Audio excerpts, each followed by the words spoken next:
Hey guys, it's Kevin again, and in this episode, I'm going to review Season 2, Episode 3 of Smash that aired last night, called The Dramaturg. This was an amazing episode, and maybe the best episode ever of Smash. I think it was definitely one of the best episodes that they've done. I think everything was great about it, and a lot happened, and a lot changed for the show. So let's get to the episode, starting out with what I want to talk about most, which is Karen, Derek, Kyle, and Jimmy.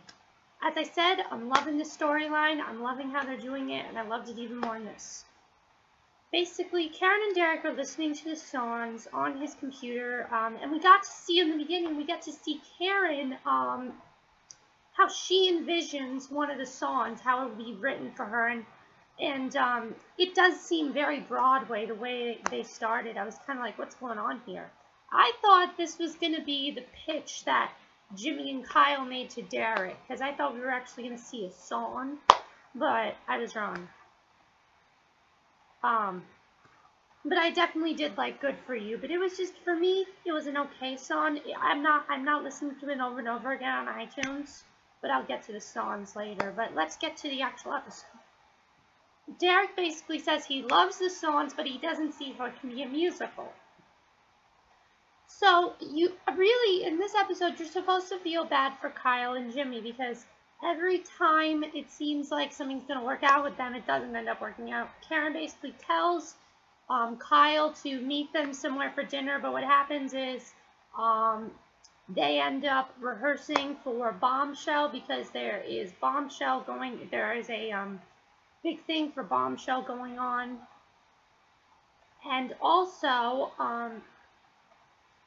we also got to see some of Jimmy and Kyle's point of view. We saw Karen's point of view. We didn't really get to see Jimmy and Kyle alone. And it really seems like, for me, a lot of people don't like Jimmy. I like Jimmy because of Jeremy Jordan, okay? I think he's a great character because he definitely, I think, from what Jeremy Jordan said, and a lot of people probably did not read this interview, Jeremy Jordan said, you're not supposed to like this character right now. This character is not who he appears to be. Jeremy Jordan says his character has a lot of things that he's hiding, and Karen is going to be the one to help him out, and he's going to find a way to crack his shell. And he basically said how he's going to find a way to crack his shell, which I agree with, because we definitely saw in this episode that Jimmy does have some problems. It seemed like he's very addicted. It seems like maybe it's drug addiction. Some people are speculating alcohol problems, because we see him break into somebody else's house to get a paper, and he ends up in a fist fight, and so for the rest of the episode he has a bloody lip. I don't know what that was really about, but that was interesting. But basically, then what happens from there, what happens is that Jimmy and Kyle basically do end up Jimmy walks in on a performance of Bombshell, people rehearsing for it, and Derek basically says, "Who are you?" And Jimmy says, "Exactly," because he didn't think Derek would even care. So Karen basically says how, she basically says how, don't worry, I'm still there for you and Kyle. Even though Bombshell is going on, Derek and I are still open for you. You don't have to worry. I think Derek is just very upset right now. And again, I think I really agree with what Karen said. Derek was very high-strung at the time because they had just written a new song, which I'll get to. And so really, I think what happened was she basically, her and Derek, I think, really weren't thinking about it at the time, and they were really upset. But in the end, they end up seeing Kyle and Jimmy, and for the first time, we get to see Jimmy enthusiastic about this show. We've seen Kyle so enthusiastic that we finally get to see Jimmy's interpretation of the show, and we get the final 5 minutes of this episode are the best parts of the episode. And it's definitely what I've wanted to see, is in the four of them basically discussing what they can do with the show. And Jimmy basically tells his interpretation to Derek. And it definitely sounds like an interesting show, and definitely something that I'd probably go see. They said but Derek does say it needs some working on. And they basically, Derek says, okay, so it's basically, and I love this line. He said, it's A Star is Born with Hamlet and a little bit of Romeo and Juliet. I love that line right there. And Kyle also says how it's going to have some Moulin Rouge and Gaga and JT LaRolle and things like that. And in the end, they say, Jimmy does say, but I gotta warn you, almost everybody dies. And it seems like Derek is gonna have, seems like Jimmy was kind of upset when Derek was rewriting things, but they seem like it was all gonna work out. So I'm really interested to see how Derek is gonna juggle both of these two things, which I'm not sure if he is. Which I do have something to tell you at the end of this episode regarding spoilers, because it was a huge thing released last night that I have to talk to you guys about. But so really loved what was going on there, loved everything about it. But now let's get to the big part of the episode, the dramaturg part. Basically, Eileen talks to Tom and Julia, asks them what changes have been made in the show. And a lot of people are wondering, why did they change this song? Why did they change this song? Apparently, they changed the order of a lot of the songs, so that's why on the CD, that's why the order of the songs are different, because Tom and Julia said how they're changing the order of the songs. They changed a couple of the scenes, and Eileen thinks they can't do it alone, so she hires a professional dramaturg. And a dramaturg is basically someone who's supposed to give you advice and see how your show is doing and try to figure out things and then help you. But this dramaturg is very different. He is strict, and he is probably the most unlikable character on this show right now. But at the same time, you love to hate him. Because he is, unlike Ellis, he is very funny. Ellis was not very funny. Ellis was just annoying. This guy, though, is very, very funny. Because him and Julia are just, they butt heads, basically. And I really want to talk about some of the things he said. So first of all, he says the whole show is bad except for Marilyn Monroe making a good musical. And I thought that was really just, I mean, come on. Come on. He doesn't realize how long Tom and Julia enslaved into making this show. He doesn't realize how long it took them to make this show. And eventually, Julia finds out that it was all the joke. It was all a trick to try to make Julia come up with the idea herself to change things, and so she's very pissed at this guy Peter. I think it's Peter. I don't remember his last name. Peter Gallagher, I think. I'm not sure. No, not Peter Gallagher. I don't know what his last name is. I forgot. But he then basically tells her how the one thing the show didn't have was any sex. The show did not have any sex, and so she writes in a song, a completely new song, and this is what I was talking about with Kyle and Jimmy. Julia writes a new song, basically, to capture the sex element of the show, and I really liked how it was done, but it doesn't feel like Bombshell. It doesn't feel like the same show. It feels like a different show. And it kind of feels like the Rocky Horror Picture Show, which you don't really want. I love the scene, though, but I don't think it really goes with that musical. So, if I were the dramaturg, I'd say this scene should be cut. And, because really that scene wasn't necessary, but basically then she says, okay, now that I've done this, don't you realize we don't need your service? And then he basically says, well, I came up with the idea, so now you're stuck with me. And so then Tom and Julia are with the dramaturg walking out in New York. And I love the locations, by the way, when they're in New York and it's dark. I love those scenes because they always are in such great, exquisite locations. You really get the feeling of New York, the nice feeling of New York. And then they basically talk about how, what was that they talked about?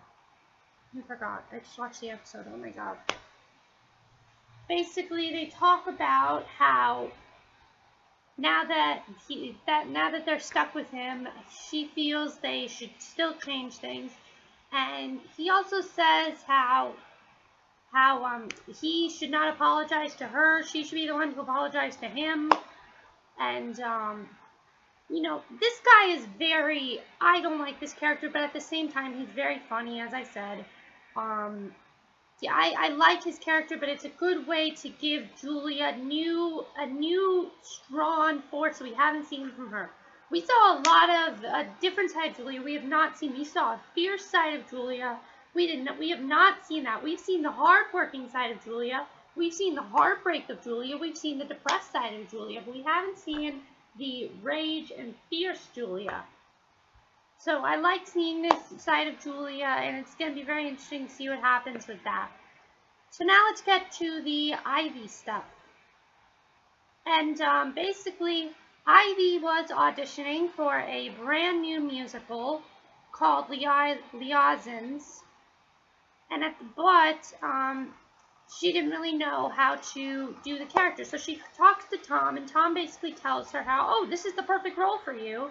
And he really tells her to think about the character. What is this character like? And the one thing I want to talk about is she told him when she got the part, she said, you know, you can make a really good director. And I thought that was huge because there was a banner, spoiler alert, there was a banner in New York City. It's up right now, and it says director, Tom Levitt.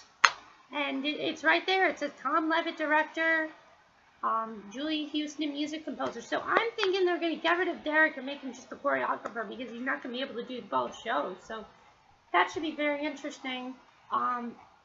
So in the end, Ivy does get the role for it. And by the way, I love Dancing on My Own. I love the way they did it because Ivy thinks she can go to Derek Toscali and tries to figure out something with him, but she realizes that she's moved on. She doesn't want Bombshell anymore.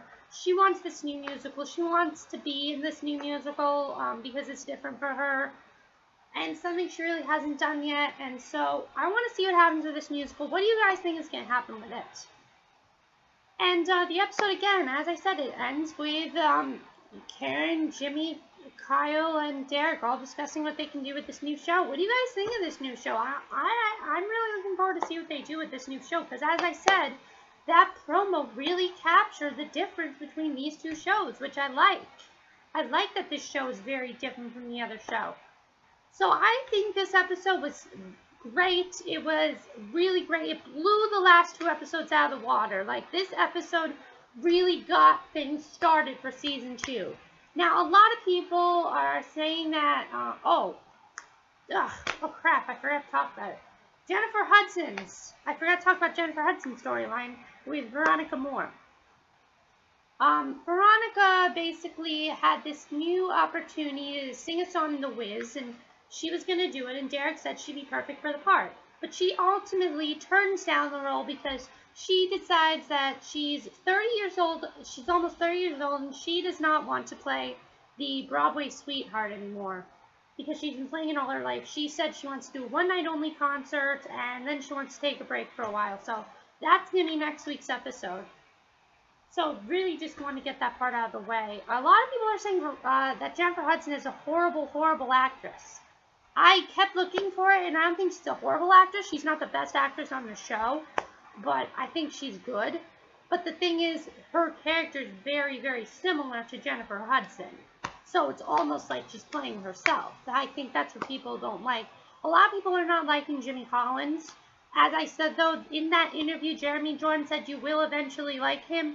But right now, Jimmy's very upset, and I think he's had a very troubled past. We don't really know what's going on. We know that he and Kyle smoked pot together because there was a scene where he's talking about them doing this scene together for Hit List, which, by the way, that's going to be the title of the musical. Derek said a good title for the musical would be Hit List. And he said how they were high while they were doing it. They were wasted while they were doing it. So we know that they were very drunk together, and we know that happened. So we don't know what else happened though. And but for me though, I'm loving everything about this season. 10 out of 10. And the one thing that's making me mad, these horrible, horrible ratings. Please, please, I am begging you. I don't know how many times I have to say it. You have to watch at 10 o'clock. If you guys want this show to last, we have to watch it. Don't DVR it. Don't watch Body of Proof or whatever else is on at 10 o'clock. Watch Smash. You have to watch it. So that is basically it for my review of Season 2, Episode 3 of the Dramaturg. Let me know what you guys thought of it. What do you guys think of this new musical coming in? What do you think of the Dramaturg guy? I think he's the most annoying character of all time without the show, but I still like him. So that's it for my review, and hope you enjoy this review, and the link down below. I will link the promo down below, which again looks really amazing. Love this episode, and I can't wait to see next one. So my next episode will be my review of Colts Season 1, Episode 1. So see you then. Bye!